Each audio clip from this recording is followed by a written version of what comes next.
Today's event is brought to you by myself, the Technology Executives Club, and we call ourselves the thought leadership community and media platform for tech leaders and tech business leaders like Tory, and over 1 million views annually. So first of all, I want to start by thanking everybody for being part of our community, technologyexecutivesclub.com. We're on YouTube. We've got the podcast, we've got the site, and we do a lot on LinkedIn, as you all know. And if you have an insight to share with our community, learn about our complimentary, I hope I spelled that right, insight interview and spotlight experience. We call that a spotlight experience now, and schedule a discovery call on the site. Just reach out to me and you can just do that on the site. So let's get into it. Today is AI in the enterprise. And I told you I would rush through that, Tori. Today is AI in the enterprise. That's our theme for a while, but we also cover technology leadership and regular technology leadership issues. So it's not just that, but that's the lead story for obvious reasons. We call this our Technology Executives Review. It's kind of like a news show. I watch too much news stories, so I kind of, let's do one of these too. And we've got a lot to cover here. In addition to the headlines, we're going to cover the biggest headlines that shaped AI in the enterprise this last month. And by the way, if anyone ever does a search and say, look at the headlines, you'll see there's hundreds of them, right, Tori? Oh So, yeah. yeah. So Tori and I, we just pick them. And so if we miss one, tell us for next time. We appreciate that. Yeah. And then we've got a special industry segment with Tori helping with that, who I call our guest host and guest industry analyst on project recovery and project success. I'll introduce you in a second. And insights from our board of advisor members. In fact, let me go ahead and introduce you, Tori. Tori, how are you? Good to see you.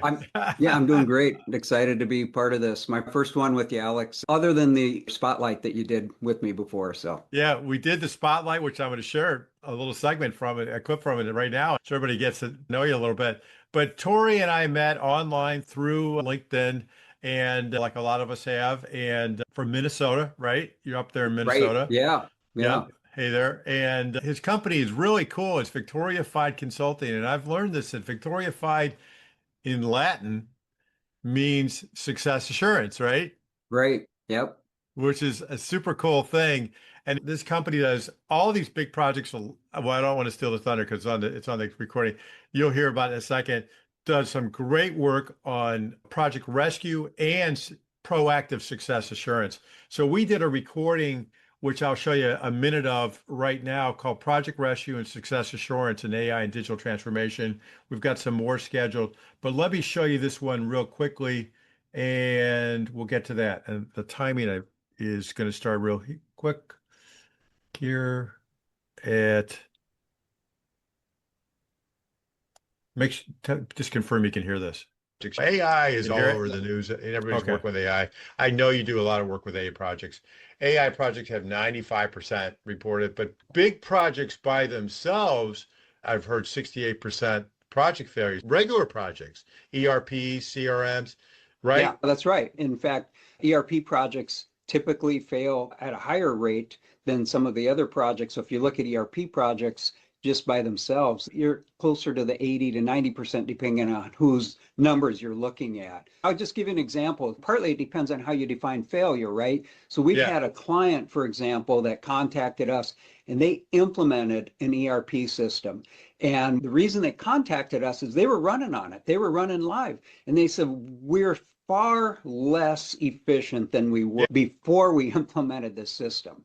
And we would like to know if you could help us with that. So we came in, we did an assessment, and we determined that the company that helped them implement that ERP system didn't do a very good job of understanding what they actually needed from the company and from the software. And the software was capable of doing what they needed. It just wasn't implemented properly. So we did a re-implementation just of their production area, just of the manufacturing area, material requirements planning and production planning for that company. And they just had a huge increase in the way they were doing it, which was with spreadsheets rather than the expensive ERP system that they had just implemented.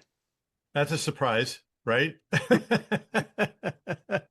Well, that was just one of the stories. You got to watch that video, everybody. I'll show you where it is.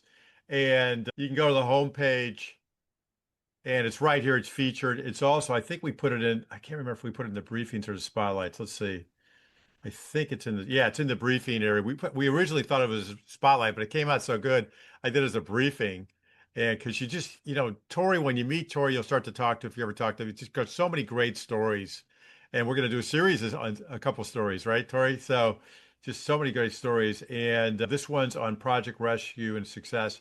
And you'll learn a lot, everybody, from Tori. So Tori, thank you for being here today. We appreciate you doing this. So Yeah, absolutely. real quickly, Tori, just so everybody gets a sense of what you do. You do the types of projects and industries that you work in, just so everybody, real quickly, just so everybody knows.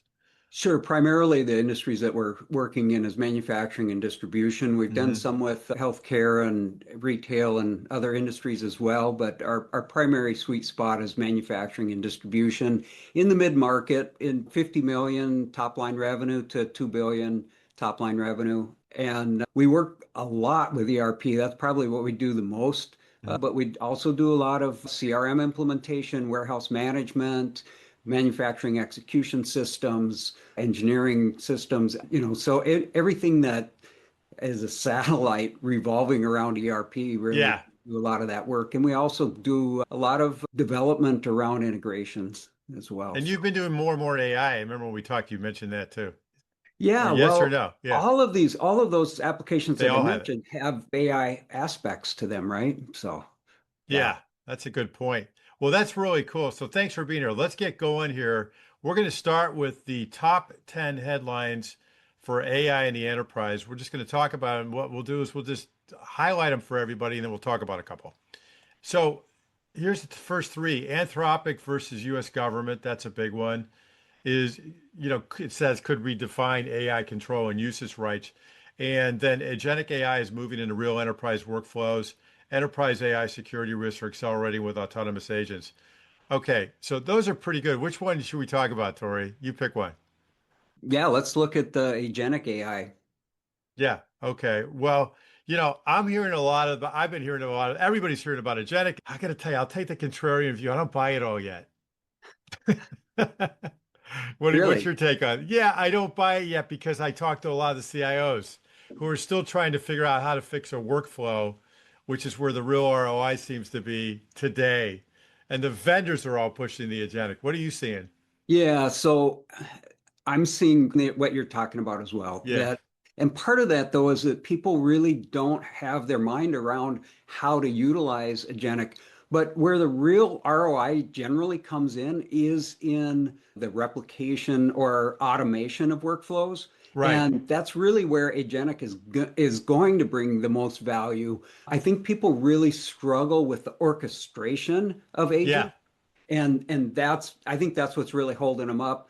The other thing though, and we probably talk about this in a little bit, is that the idea of agentic AI is that it really can operate without permissions if you're not careful. And there's some stories about that as well that we might be able to talk about later. well, I don't know. What's the big deal with that? How can agentic AI, who's making calls on its own and buying things, selling things, limiting services, how can that affect anybody? Right. I don't What know. could go wrong, Yeah, right? what could go wrong? What movie should I point to yet? Yeah. Listen, I'm not saying I don't believe it's the future. It's clearly the future, Yes. but I'm just saying it's a long way to go before the reality catches up with the hype. Well, a long way to go in AI terms is not a very long way to go No, in that's a good. calendar So, terms. So, yeah, but yeah, there's work to be done there. there's a lot of work. And I it's also clearly agree the it's the future. Yeah. yeah, and really the I think the technology is ahead of the governance right now, and that's really where I think people are a little bit concerned about the whole agentic aspect of things. Totally agree. And let's just touch on that first one because this is a big deal. Yes. This discussion that's going on, whether it's the government or any other company that, it's the biggest company that we all exist around. But, the fact that they're saying, hey, we want to use this for mass surveillance and autonomous weapons. I mean, how many movies have we seen? But the Right. thing is, other countries are already starting to do it, Yeah. and Well, Anthropic's yeah. taking a line, and then OpenAI comes in. That's the other part of the story, right? And they say, "We'll do it." Exactly. That's a big part of the story. And Yeah, I mean, if you were making a movie about this, what I guess Anthropic would be would be the hero, right? Because they You said these are think? our values. We're going to, and somehow they're going to have to win in spite of the potential of giving up an awful lot of revenue from their government contracts. But, I guess it could help them in the long run because they're staying true to their brand, they're staying true to their values. But boy, they're giving up a lot of revenue for doing that.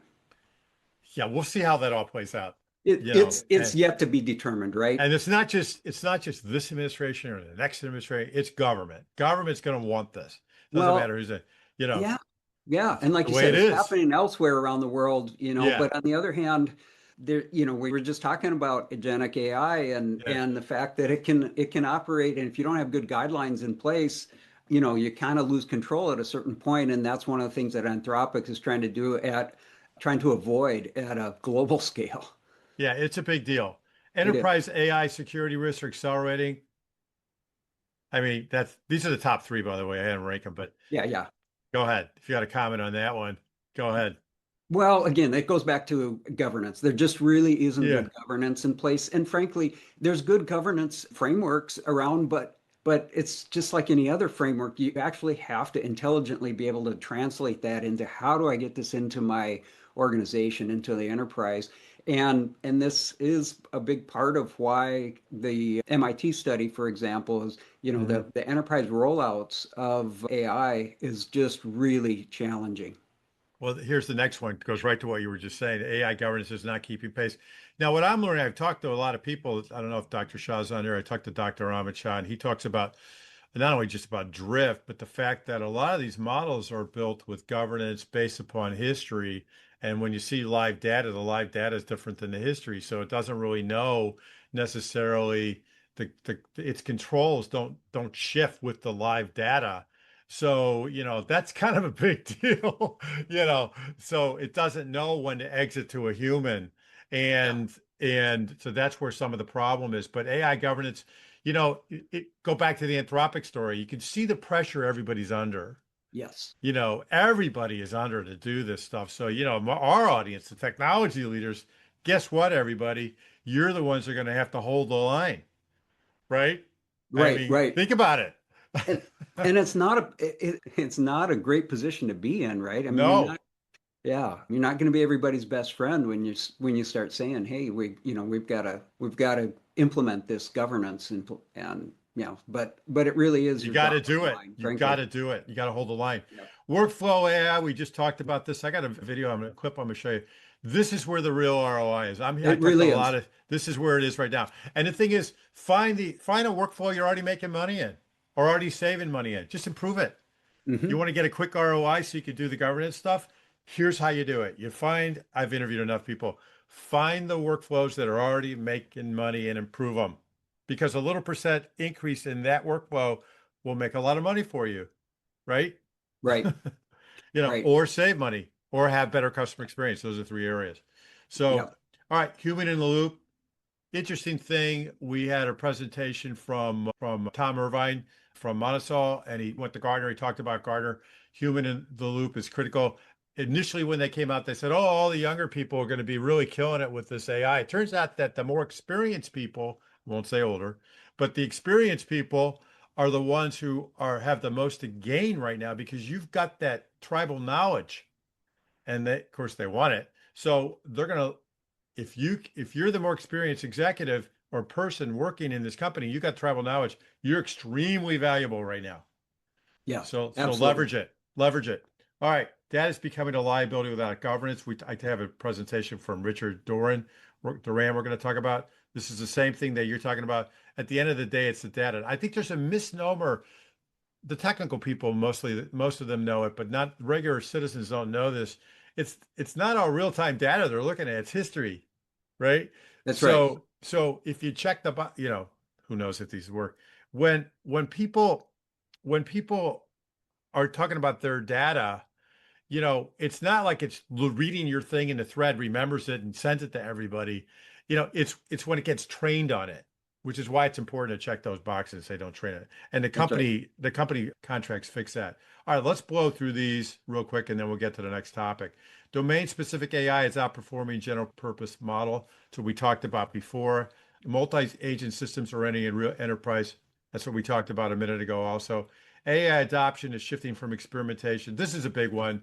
You got to find ROI. The board's not going to get away from this. They're going to say, keep doing AI, but you've got to, it's up to you to find these projects and look for the workflows that are already making money, already saving money, or having great customer experience and help those workflows. All right. In fact, on that note, I'm going to take you to another presentation here. I'm going to just start from the homepage, everybody, technologyexecutivesclub.com. This is all there for you. There's nothing you got to sign in for. So let's see here. What was I doing? Was the case study? I think it was the case study. No, lessons learned. Tim Walters, the CIO over at Edward Don, and he's done a couple sessions with us, and he had a very successful, here it is. He had a very successful project. And what they did was they took their RFPs and they were finding out that it took 6 weeks just the first draft of an RFP, Tory. And once they got a niche company that had created a niche LLM and it was already trained on how to do RFPs and things like that, then they got the rights to put their data in it, right? And that project took 6 weeks and they got significant in return. I think it was in the millions of dollars right away. Yeah, incredible. Just think about it. If if it takes you 6 weeks to do an RFP and all of a sudden you can do it in under an hour, that's going to allow you to have more customers. Simple as that. Yeah. They had a good problem. That was a good problem, right? They couldn't fulfill all their RFPs. So here's Tim on this thought of where to work you're working on. So what we're going to do in this video today is you're going to share your framework or your key lessons learned. What's the first main lesson that you want everybody to start with? The first lesson, Alex, is you have to begin with the business problem first. We do this in all our projects.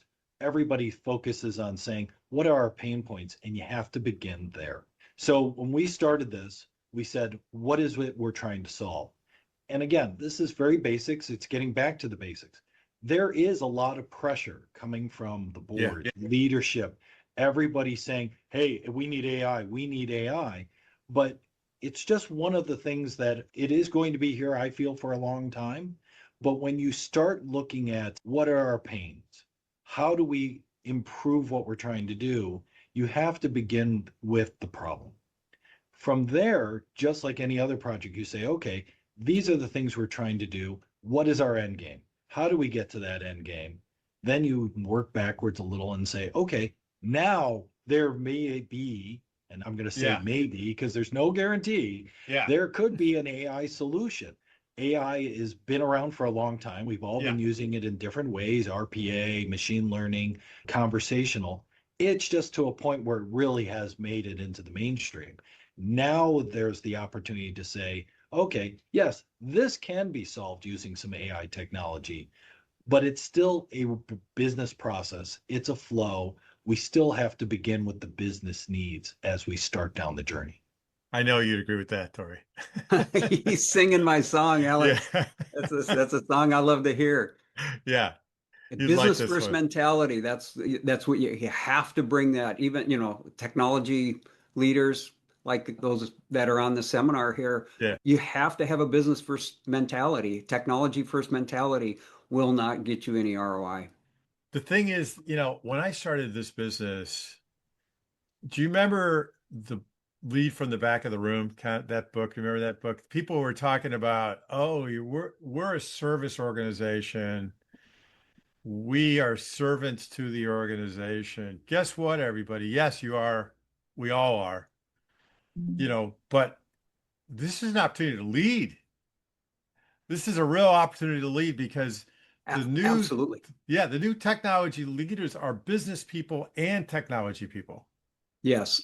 And actually, so the business first mentality doesn't mean you don't think in context of technology.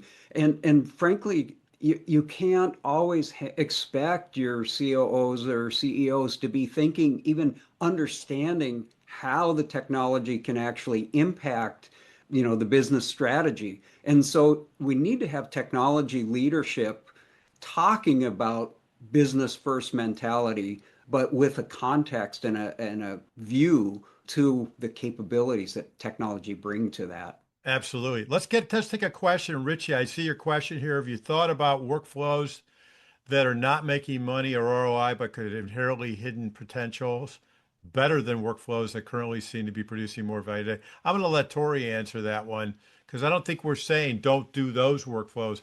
We're saying start with the ones. I'm Yeah. not even saying it. My CIOs in my group are saying it. That's where the success is. But Tory, go ahead. I think Yeah, the Richie's big got a good point here. I think it's a good point. And so that kind of could develop a new revenue stream, right? But Right. the thing that is unclear to me in those scenarios is how do you determine if it actually is going to bring revenue? So if right now, if it's not Good making point. money today, Yeah.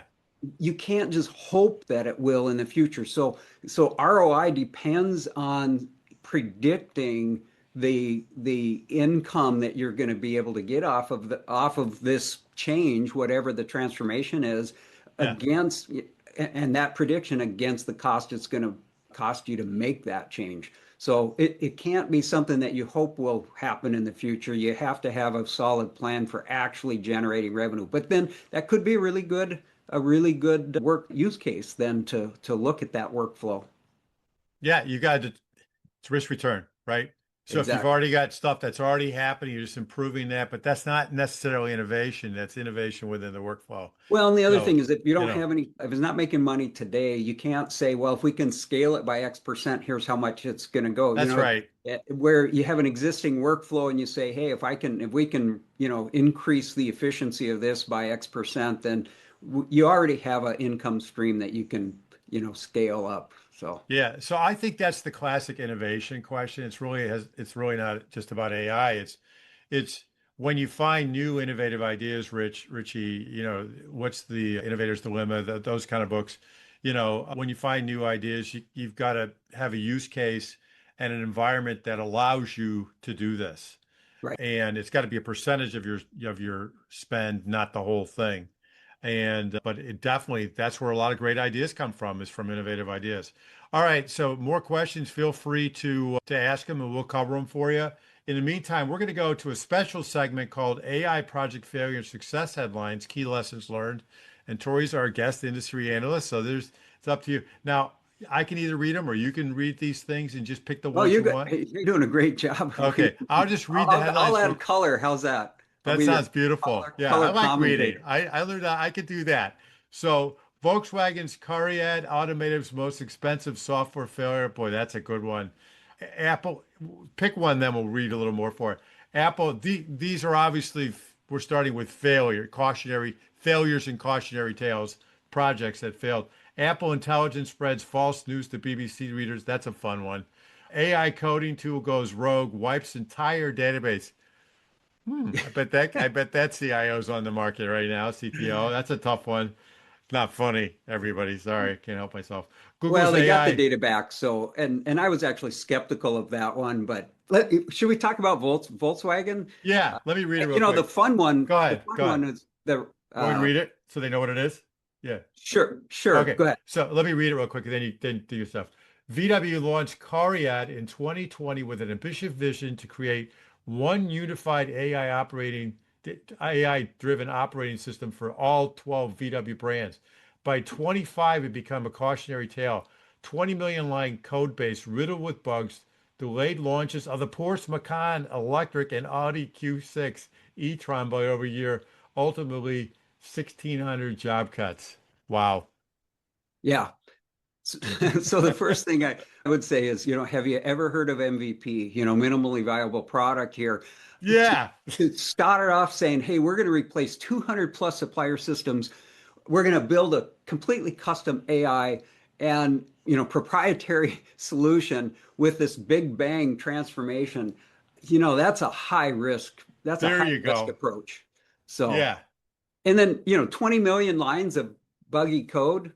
Yeah, so I think the takeaway here is start with one focused use case, validate it, and then expand. Don't try to do a big bang with everything and get this huge outcome. that's what makes me nervous a little bit when I see. You're exactly right. I mean, I've read a lot of the innovative books. You know, if you look at scientific process, which is where stuff actually gets discovered, including the LLMs, by the way, there's been a scientific process that's going on for many years with the journal sharing. These top scientists have been, you know, helping each other, right? Yeah, That's how it got created. And it wasn't until recently when the storage and the processing power got cheaper that these things started to work more right. because then they could train the data. That's how it happened. Yeah, So, you know, if you look back, go back to the light bulb. Remember when you're in sixth grade and you learned about the light bulb? I mean, that wasn't his only product. He already had other products. He didn't say, "Oh, I'm going to start with the light bulb." right, right, right. You know, in the meantime, he was investing in it. So that's You know, how innovation occurs through the scientific process. yeah, and I love the idea of swinging for the fences and trying to make this, huge transformation. Yeah, And you can do that. I mean, frankly, AI is a huge it's transformation, huge. but I remember developing neural networks and things like that with back in the, let's see, Borland prologue. So when would be that? That'd be back in the That's what I'm 90s, saying. probably. So even what we think of as this huge innovation really was incremental, and it Exactly. was when big data was actually feasible, and like you mentioned, all the scalable processing and that sort of thing, that a lot of the stuff that's already existed was be able to come together. It looks like it's been a big bang, but it's really been incremental development since really the 80s. Yeah, well, it's big bang to most of us because we weren't behind the Right, scenes doing it. But you know, newsflash, what do you think Google's been doing this whole time with their search engine? right, You know, so it's been out there in the public. We just didn't call it that. And right. you know, behind the scenes, AI and data people have been using, like you said, AI for a while. But the shift is this big influx of data that it was trained on, and the ability for all of us to access it with with an interface. That's pretty amazing. Let's read another one from here. Google AI makes false accusations. You know what? I think the Apple Intelligence one is, it's the same thing. Apple Intelligence spreads false news to BBC readers. So here's what Apple Intelligence, this is horrible. One notable instance involved a notification falsely stating that Luigi Mangione had committed suicide, a claim never reported by BBC. Another error incorrectly announced that darts player, is that a sport? Would you, if you can drink, is that a sport? It's kind of like bowling. They're both Yeah, sports. yeah, and curling. Can you? I don't know. They got to be on their shoes, What on about their skates. what about poker? I mean, Yeah, is that a yeah. sport? I don't know. But anyways, darts player Luke Littler had won the PDC World Darts Championship before the final match even occurred. So you can see the guy at Apple just, oh, we'll just sweep that away Yeah, with the rug. yeah. Little drift here, maybe a little making stuff Well, up.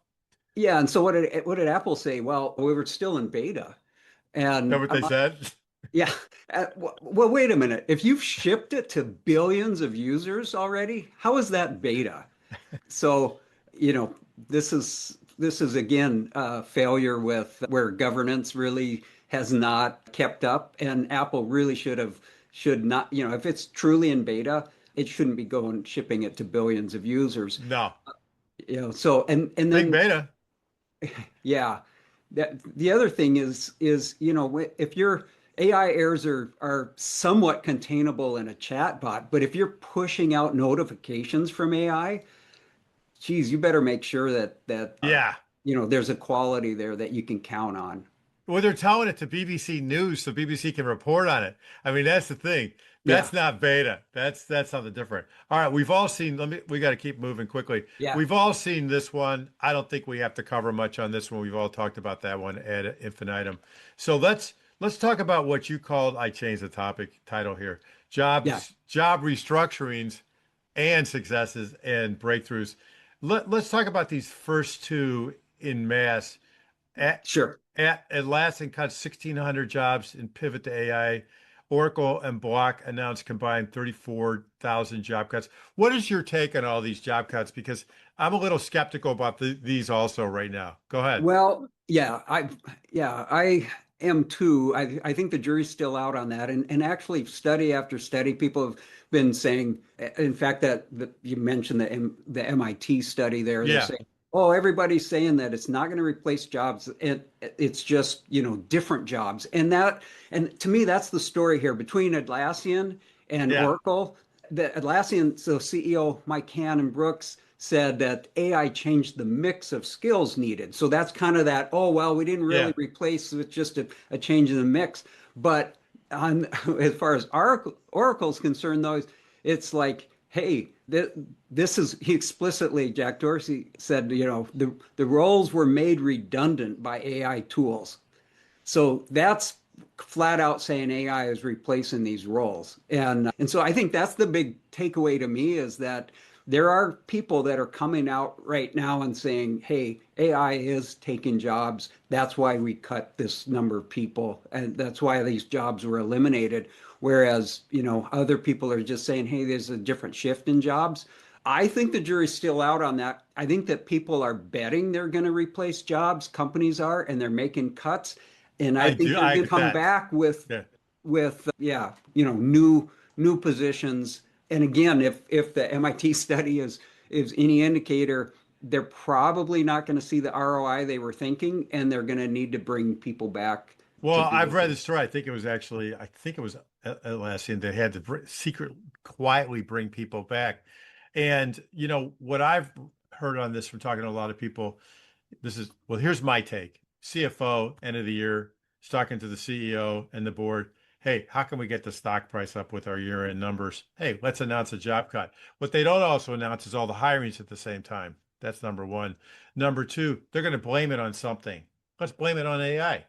Let's blame it on AI. So I think you're seeing a little bit of that because if you go back to the reality check of what's actually happening in the enterprises, the vendors are all selling agentic orchestration, which we know is all early stage.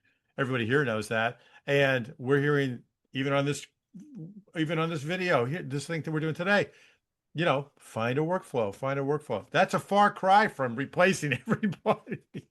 Having said that, future, that's a different story. All I know is everybody here on this thing, please make sure you're up to speed on using AI, and learning the pros and cons and how to use it for what you do. Okay, here's a success. Amazon launches, is this a success, I hope?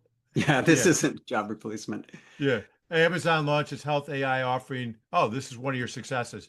24 free virtual care to Prime members. That's kind of cool. Healthcare AI pivot cuts ER wait times by 25%. There's a workflow right there. That's an important one. You know. Yeah, exactly. So that's what really is kind of matters here is it's Yeah. not just answering questions, it's taking actions on behalf of the user. Do they want to schedule an appointment, blah, blah, blah. Well, I mean, we're back to the question of governance. And I mean, that's going to take a high bar for trust and safety, right? When you're Yeah. dealing Triage. Yeah. with taking steps on behalf of the user there. It's pretty bold. It's pretty bold. So I think what we're going to see is if anything goes wrong in this space, a We'll hear whole about it. bunch new area for regulatory scrutiny, and government will want to get involved. So Yeah. Well, here's the last thing. The bigger pictures. But on that comment, I think you're right on the money. I think people are obviously experimenting, using it. They're going to put it in areas where it's too early, and you're going to see some problems. yeah. And then we're going to get the legal process will show up and help us create some type of governance. Anyways, but the horses are already out of the barn in a lot of these situations, They really unfortunately. are. Yeah, yeah. Yeah, it's almost funny. All right, the bigger picture. Stanford faculty across computer science, medicine. Go ahead, tell us about this one.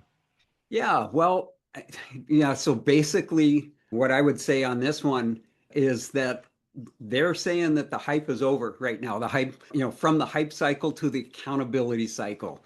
And I think that's good news for us. I think that's good news for practitioners, for the technical executives. Hey, we've been, sharing some of the cautionary tales now, and I think that the rest of the world is saying, you know what, we need to think about where where is this useful? Where is the ROI? How can we prove it before we go too crazy with it? And I think we'll be getting the kind of credibility as practitioners that we've maybe been lacking in the midst of the hype cycle. And that's Yeah. what's going to happen in 2026 is my prediction. That makes sense. Hey, I'm going to add a comment, Dr. Ahmed Shah. Sorry, Ahmed, I didn't see these questions until just now, but he's got a couple comments, and I urge everybody Yeah. to follow Dr. Shaw on our site and on LinkedIn. And he's got an AI coding tool, a framework that helps AI figure out when to exit to a human. And he's working on that exact problem. And his comment is governance frameworks are insufficient. You need AI controls, especially with the agentic paradigm. And, this is a mix of economic pressures and AI. I think we both agreed on Yeah. that. And the AI coding tool that we were talking about a minute ago, one of your examples, he wrote about that incident in the Oracle, he calls it the Yeah. Oracle Delusion newsletter on LinkedIn, and Zillow's forecasting engine, as well as United Haircare hallucinations are endemic to these models. You can't remove it entirely. So Yes. everybody, and he says MVP is good, but Yeah, I need was to, going to say this. I think is a good yeah, comment that it brings out yeah, is that the MVP, is fine when we're talking about what's viable and what isn't when we're talking about software yeah. development, engineering, but the AI being probabilistic as opposed to deterministic, I think that's a good point to be thinking about. Yeah, he knows he's talking about. Anyways, thanks for this segment, Tori. I told you to go. It'd feel quick, right? Hopefully, Yeah, it went quick for all you too. But your company obviously does a lot of projects. A big part of your project is project recovery. Where you got a failed project, or maybe don't know that you're failing. And I remember when we first, and the other part of it is ahead of time, proactively planning to make sure that you're successful. You do both. And I remember when we started talking, you talked about this ERP root cause assessment. So if you've got an ERP project and you're like thinking to yourself, hey, maybe we should take this assessment to make sure we're on the right track. That's what this is for, right? yes, Yeah. yeah, absolutely. That's and it's a self-assessment you can take, and it gives you a score, and but and if you do it, you can reach out to me, and I'll be happy to go through it with you, and no cost or anything like that. But Yeah. And one of the things that Tori is doing, everybody is for our community is creating a generic project assessment tool, right? We're working on that. right, And we're yeah, going to tell everybody when we have that. So it could be an AI project, could be anything. And and and because, go and ahead. we're working to make it intelligent. This was Oh, a that's quick an thing. interesting idea. Yeah. Yeah, So we're going to use AI. After we just talked about how AI is guessing, exactly, making stuff exactly, up. Yeah. Oh, your project's doing great. Don't worry and about it. we'll guarantee no hallucinations. No, I'm kidding. I'm kidding. Yeah, you didn't say that. I'll edit that out of the replay. He never said Yeah. that. What are you talking about? So let me show you this one. We'll go. Who is the fellow that talked about innovation here? I think you'll like this one here. Let me show you this video clip here. This is one from a lot of the Chicago folks know Neil. Where is it? Where's Neil? Did I pass him up? Here it is. So Neil Goodrich, who's the Chief Innovation Officer as well as the CIO over in Vista Forensics, he talks about creating a culture of innovation, and he does it through culture. So here it is. What you're really knowing for. Yeah, I think about if technology and IT and innovation is really about problem solving, then those things are fundamentally about creativity, right? Creativity gets you higher quality outcomes when you're problem solving. And so you start thinking about how do you systematically, programmatically bring creativity to an organization, right? And the vehicle for that is culture. Because creativity is not, you can't show up and mandate that. That's discretionary, it's voluntary. It has to be sort of given by the people who are involved. And so the question becomes, how do I create an environment where people show up and they feel engaged and willing to be vulnerable about pitching new ideas that maybe aren't fully baked? And I think that's the tie back to culture. So if you think about those things, it's sort of this three-legged stool or a triangle, all sort of interrelated. It's so interesting. I mean, he's really got it down. What he does is he creates this culture through encouraged behaviors. I Hmm. think I added that phrase. He knows ahead of time what culture he wants to create. That's his formula. Know ahead of time what you want to create and what those behaviors look like, and you encourage you teach everybody, encourage those behaviors, And he says the most beautiful thing, one of the most beautiful things when he sees this culture created is when they're looking to hire new people and the team knows what to look for and he doesn't have to do it. The team starts doing this stuff. So it's pretty cool, isn't it? Yes, absolutely. Absolutely. I mean, whether you're a technology leader or any kind of leader, this is a great session to watch because, you know, being able to get the team to take over and reinforce those behaviors that you want is a real leadership. Well, Uh, and he mentioned in that little snippet you played that, yeah. you know, part of those behaviors is not being afraid of failure and, you know, being Right. able to take risks and so forth. And that's a real strong indicator of the maturity of a, you know, culture. Yeah, absolutely. Hey, let's take Glenn's question real quick. Question for Tory. Is the main reason for 80 to 90% ERP failure change management or leadership alignment? Or what role does that play in compared to other causes, or can you stack rank reasons? Good question.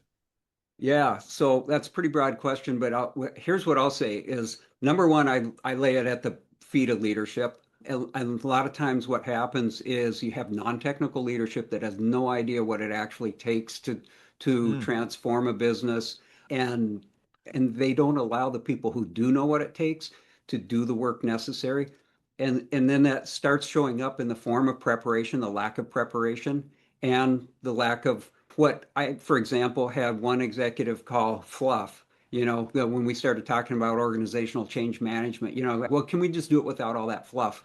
And so I think it really starts at that level, at the non-technical executive level, needing to understand that adoption really requires change on people's part. And really, what we're talking about, people that are doing the business generally tend to be very tactical people, and you have to really focus on helping them understand the strategy that's requiring the change, why they should embrace that change, and how it's going to benefit them and benefit the company, benefit the client, etc. So I think organizational change management is, of course, a big part of it, but it stems from the lack of proper leadership at the top, in my opinion.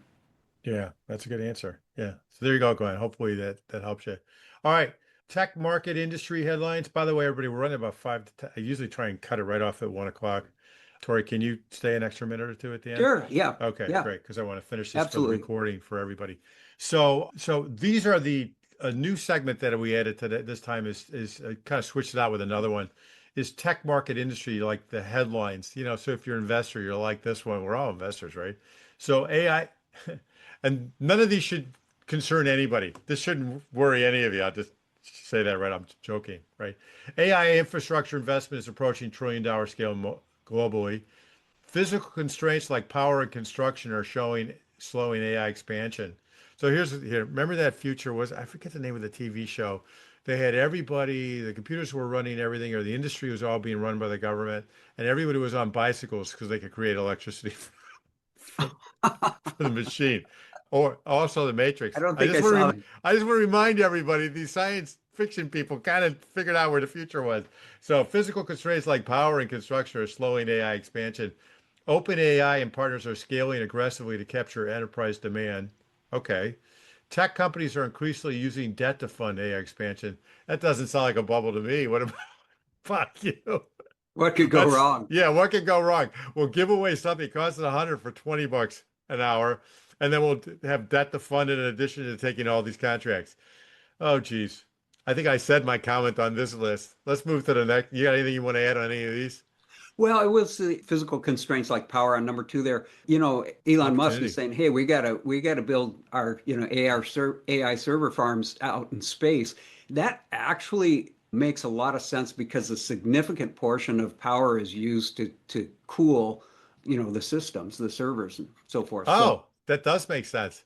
yeah, Remember when you're younger and you're out drinking beers and you would add in space to any phrase? yeah, yeah, yeah. When you meet, I'm sorry, I don't want to be inappropriate. When you meet someone, say, "Hey, I'd really like to have a drink with you in In space," you space, know. yeah. And now it's coming true. Now you can do it. All right. AI market is splitting between infrastructure winners and software pressure. Interesting. Enterprise Software vendors are redesigning products around AI agents.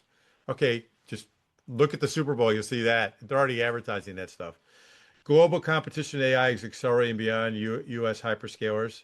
That makes a lot of sense, right? I mean, Yeah, China's right. already got their stuff. They're already doing it. What's the name Yeah. of their big LLM that, you know, let's see. Do you think the What? government's looking at that? Yeah, yeah. Honestly, I got to admit, I haven't used it. Yeah, well, I'm not going to. Yeah, So AI supply chain investments are shifting towards chips, optics, and networking. All right, that makes a lot of sense. We need that. We need those rare earth minerals more than ever. It's a race for that stuff. yeah. All right. Valuations are being reshaped by AI distribution risk. That's interesting. Disruption risk. Disruption. Sorry, Yeah, disruption. That's yeah, very interesting. yeah, Who's smart enough to figure that out? And oh, an AI computer is. It's a guessing. The yeah, long-term probability of AI model providers remain uncertain. Yeah, I think we can all agree on that one. yeah. Yeah, but I remember a headline like that about Amazon. Amazon viability remains uncertain. So Yeah, for 10 you see years. They where it were is losing today. money So for a long time. for a long Oh, time. there's no question these guys are going to be around in some shape or form. Yeah, They're too in big. this case it's not it's a matter of who though, right? Yeah. Well, who are they part of? Yeah. You know, no one's going to throw away open AI and say, "Oh, that's experience." It's going to be somewhere. It's going to Yeah. be somewhere. That's my guess. My guess, but I may be wrong. Yeah. Been wrong before, obviously. So here we go. Let's keep moving. Here is a great basic leadership concept. The fundamentals are always the best. Here is a great fundamental leadership concept I want to share with you from an award-winning technology leader in government. So we've been joking around about government. Where did I put his? Oh, here it is. Right. Where is it? Sorry, everybody. Let me find it. I just had it queued up and I lost it. Here it is. This is Jeff Sheets. He's a great guy. He's in Phoenix, the Phoenix area, and he's the CIO of Avondale, Arizona. And he has a concept he calls empowering governance through people-centered strategy. Theme or guiding principle. Tell us about that and what that means to you and your group. One of the things I always like to talk about is I really feel like we can empower governance through a people-centered strategy. That's really where I've been focused the last couple of years.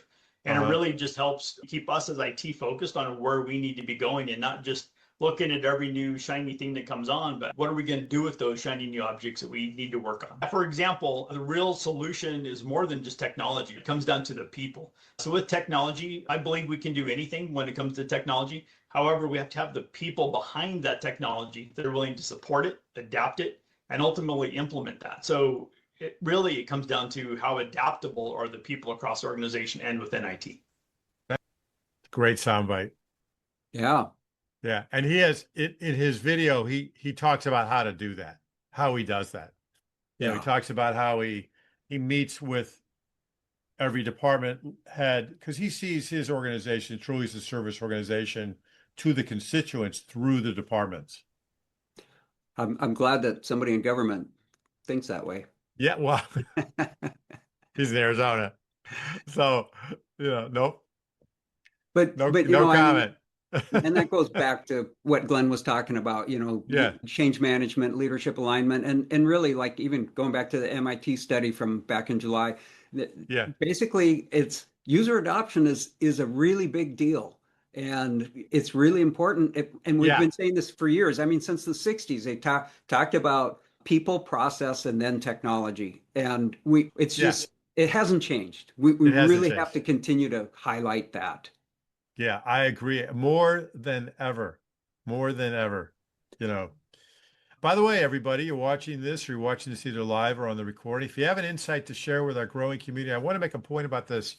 This is really, truly a community. Everybody that has been with me for years, I did events and everything else. We're still doing 2 events a year. This is shaping into an online digital media network, but also community that goes with it. even in today's meeting, if you look, if those have been with me, I wasn't taking many questions. It was more of a broadcast model. We're going to incorporate more features even into this meeting. I want this meeting, Tori, to be a community meeting, not just, not just a broadcast. So I want everybody here that's on it to feel like you're invited, you're part of the technology community, and you're welcome to be here. If we can get to 1,000 people here every month, that'd be amazing. Because we're covering Yeah. real topics that everybody here really has to deal with. And there's no problem having a little fun while we're doing it, right, Tori? No, Yeah, no problem with that. For me yeah, anyway, I enjoy yeah. it, but I think it might have been sounded a little smarter if we had Amit Shah talking more. Well, we'll ask him on. Sounds like he really knows what he's talking He about. does. He's a That's smart what I love guy. being part of a community like this. You can get input from people that are so much smarter than yourself. The brain, believe me, I attest to that right away, including you, so, but everybody, if you've got an insight to share, and it's important for you to get your message out, whether you're a technology leader or a tech business leader, reach out to me. I have two different opportunities for you to do that. One is our complimentary insight interview. It's a short interview. You can get your soundbite out and you can use it on LinkedIn. It's helpful to you. And then I have something a little more extensive called the Spotlight Experience. By the way, if you haven't noticed, if you do a Google search on any of our Board of Advisor members, they'll show up on page 1 or 2, right, Tori? Just from doing one video with me. That's because we get over 1 million views a year. We've become an authority destination. And guess what? The bots know us. The AI knows us now. And we love you, AI, by the way, for listening. We love you. So remember that when you're passing out the food. So anyways, speaking of that, let me get to a new topic called Data is the New Liability Without Governance. This is a great video from Richard Doran, great insight that I want to share with you. Let's get to this one. Richard Doran is the founder and CEO of a company called CRITS. They do all kinds of staffing, work for hire, placement, the whole thing, retain, search, the whole thing. So issues, things like that. So you tell us, what do you mean about data is the new liability without governance? Frame this for us. Years ago, as the technology and databases increased in size and terabytes and all that other fun stuff, people used to say data is the new oil. But now it's no longer the new oil, it's now uranium because it's that much more powerful. And so powerful when controlled, explosive when ignored. If you don't have the right data governance models in place, your data can turn on you. And we've worked with a lot of different clients in the last couple of years, helping them through staffing, create those frameworks and those structures that use their data as a nuclear reactor to make the business better and transform the business instead of turning it into a quagmire. Great soundbite, great concept, right? Yeah. How he put that together. I love that. The new uranium. It was the new oil and now it's the uranium. Yeah, because of the risk. Exactly. Yeah. I mean, I think he's right on the money with that one. Let's keep, in the interest of time, let's keep moving. But watch that one, everybody. It's a good one if that's your topic. Whoops, didn't mean to do that. All right, let's finish up with top 10 advice from consultants, advisors, and research. So AI is now considered a foundational enterprise capability, not optional. I'd agree with that. I think whether or not not everybody has it, clearly, but I think everybody sort of assumes we got to have this. It's like the internet. Yes. And that's why executives are asking the technical leadership, what's our AI, what's our AI play? What's our AI strategy? Mm-hmm. And I don't like that question, frankly, but it's a understandable question. What is our strategy is the real question. What's our business strategy? But I also recognize that they don't understand how AI actually even works in a lot of cases. So sometimes we need to help them with that. Well, I do, but I think it's a fair question to say, hey, AI is changing the world. It's an understandable one. Yeah, well, come on. The cell phone, the internet. Hello. This is going to be, they're saying this is even bigger change than that. Hello. So I think it's a fair question. I'm gonna give them credit on that one, but I hear you Yeah. loud and clear. It's got to be what's the business in the world of AI? How are we going to live in this new world? You know, I think that is a strategy question, not a technology question. How are we going to exist and work in this new world?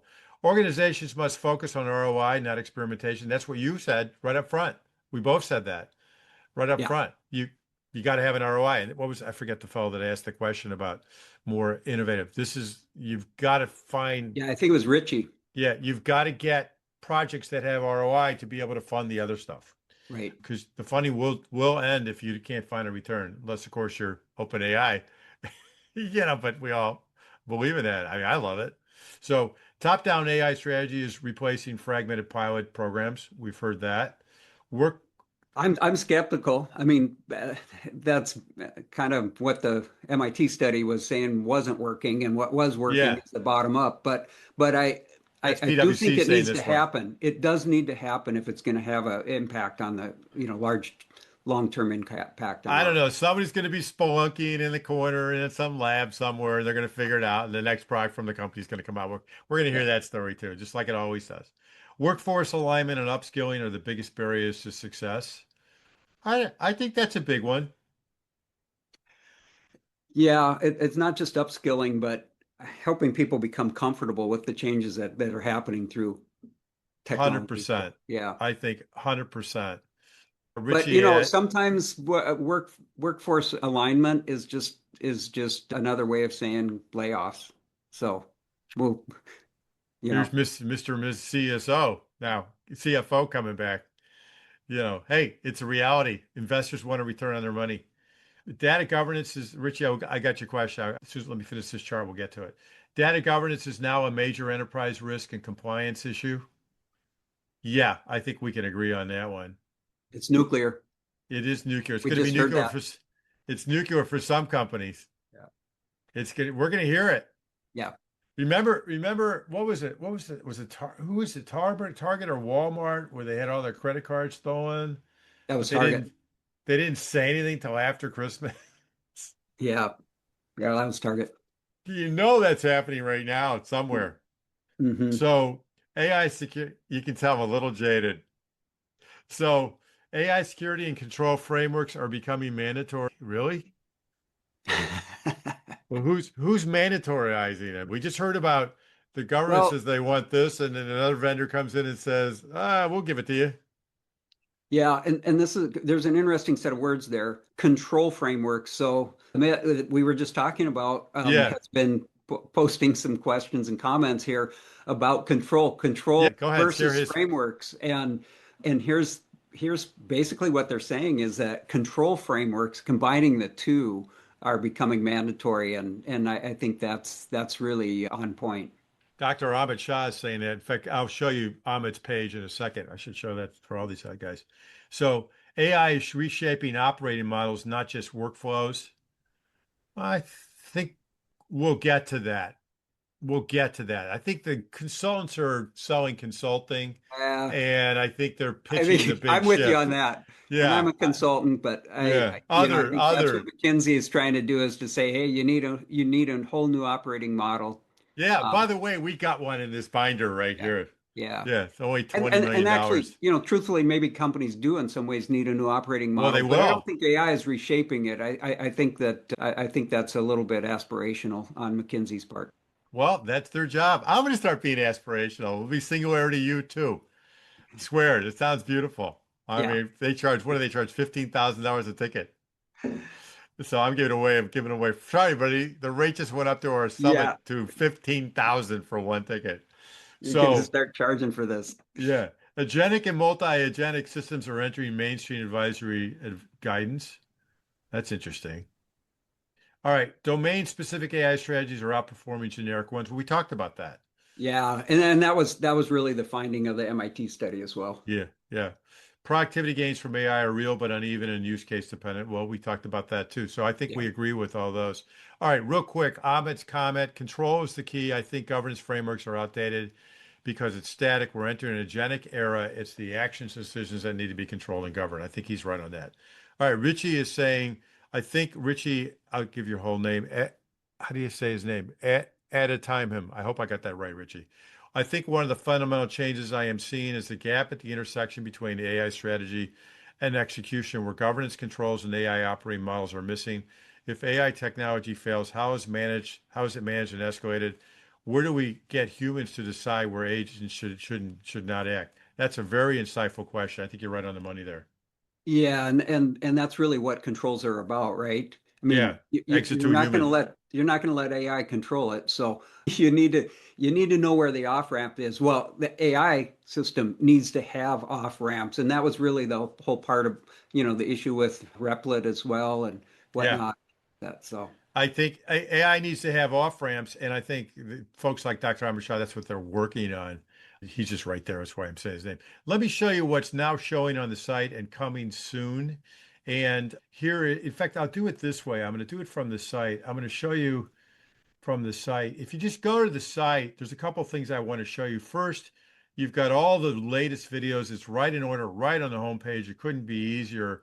But if you're interested in somebody in particular, for example, Tory, I'll show yours here. And every board of advisor member gets their own channel. I like to think of this as HGTV/Joe Rogan for technology leaders and tech business leaders. My original vision, Tory, as you know, is HGTV for technology leaders, and it's expanded. My son said, Dad, you got to say HGTV and Joe Rogan because anyone over 40 won't know what you're talking about. And so I started doing that. So it's HGTV and Joe Rogan for technology leaders and tech business leaders. This website alone gets over, showed you this the other day. We got 42,000 views in the last 30 days running. And that's because they're all watching, all the bots and everything know our site, and they're watching these videos. And that's a good thing. So here's Tory's page. We're going to put that rescue, what's it called? The Project Rescue assessment. We're going to put it right here on Tory's page. You can get it. Yeah, root cause assessment. Yeah, we'll put it right there. And these are a couple of the videos. These are all videos that Tory has done for us. So everybody as part of the Board of Advisor program gets that. You don't have to be a part of the Board of Advisor program just to do a inside interview with us or initial spotlight experience. In fact, here's one called Q Day in Cybersecurity. This is really interesting. By the way, when you watch this, you're going to get scared and you're going to say, buy more gold, buy more silver, right? That's the new thing they're selling on TV. Buy more gold and silver and bury it next to in the bunker. Put it in the bunker because this is scary what Ram is talking about. There's yours. We talked about that one. AI in the enterprise last month. It's everything time we do these, it's on demand, unless I pressed the wrong button. Neil Goodrich, we mentioned that. Curiosity, culture, creating value. Lessons learned from a successful AI project. There's part 1 and 2. We're going to put it all together. I was doing it like a series because they were bigger. Data's a new liability without governance. I showed you this one. This one was really popular. Joseph Rose of JBS Development did a presentation on agentic AI. It's worth watching. If you want to know the fundamentals, watch this one. And how to find ROI in your friction, your workflows, that's Justin. And it goes on. So there's a lot of great stuff here. And again, you can look at your individual board of advisors when you like somebody and look at all their stuff in one spot. All right, so that's what's there. Let's close it up here. And I mentioned these. Oh, this is one that's a really good one. Glad I had this chart. Tom Irvine, he's the CIO, head of technology over at Monticello. He every year goes to the Gartner Symposium. This was a really good presentation, and it was the CIO's perspective on the insights from the Gartner presentation. Definitely worth watching because they had some their information is from surveys they do of people, which I find to be very much more like, oh, here's the future. This is what the surveys are telling me. I think that's very valuable. He shared a lot of that. Tom Drez, CIO of Christian Brothers Services for years, and he was on with us, I think in January, and he did a segment like you did about opportunities in AI risk for technology leaders. And with that, Tory, thank you for being here. We appreciate that. You recognize the quote, I think, right? So you recognize that quote? No, it's ringing a bell, and I'm like, where's that from? Person that gets it. Anybody still here with us? Anybody get it? Thank you for being here and stay classy, San Diego. Anybody get that one? Come on. We got a few people still. There's 20 people still here. Anybody? Boy, that's really Well, making me what feel do they old. get for having the answer? You got They get a free pass to the summit if they're in Chicago. there you go. Yeah, it's worth something. So, Ron Burgundy, come on, everybody. Oh, Ron, yeah, that's yeah, what right. are you doing That's on right. Friday nights? Like, Yeah. unlike me, you're probably out there having fun. I'm just Hey, enjoying comedies. So, yeah, you did a great job of being anchor man here. well, I appreciate that. Thank you for being here, Tori. We appreciate it. Thank you, everybody. Let me just close it out here. Brought to you by myself, Alex Jarett, the Technology Executives Club, the thought leadership community and media platform. Again, it's for both technology leaders and tech-related B2B executives, over 1 million views and growing annually. And watch all of our videos, technologyexecutivesclub.com. And don't forget to to go to, here's the link. There's the website, victoriafide.com. There's a link to Tory from our site. You can just go talk to Tory directly. And then if you go into the resources section of their site, you've got that root cause assessment. It's really professional. It's really good. No, all kidding aside, Tory and his team really know what they're talking about. And I highly recommend you get in touch with them just to make sure you're on track with some of your projects, your big ones. Now, if you have an insight to share, I want to say it again, with our growing community. It's not just this webinar. It's not just this website. It's LinkedIn. It's YouTube. We have our own media channel that we're expanding. And a lot of the big companies have their own channels, but most regular folks, we don't all have a channel. I'm building the channel for you. You get on the channel, we're pushing it out, and then we teach you how to do it yourself as you grow, which is a really beautiful thing. And you can start for free, get involved. We'll get you out there. We'll help you out and become part of the community. And you want to get started on your journey to become known as a thought leader so you can accelerate your career or grow your business or both. I know a lot of executives, by the way, Tory, do fractional work on the side, and that's a beautiful thing. Reach out to me or just on the site, reach out to me through the discovery call, or there's my email. Take a quick snapshot of that and set up a meeting. And that is the last screen. Tory, thank you. Great job Thanks today. so much. That was a lot of fun. That was a lot of fun. Everybody, thank you for being here. I'll hang around. Everybody, yeah, Robert Holzer said it. Anchorman. Robert wins the free ticket. Robert, go ahead and sign up. I'll approve you. So thank you, Tory. That was really fun. See, someone did get it. So Robert, good man, Robert. All right. Thanks, Tory. Thanks, everybody. We appreciate all of you. And get involved. It's your community. So we appreciate you. And let's keep going. Have a great day, everybody. Thanks, Happy everybody. Friday. Tory, good to see you. Great job. Appreciate See you, it. Alex. See you later. Bye now. Bye.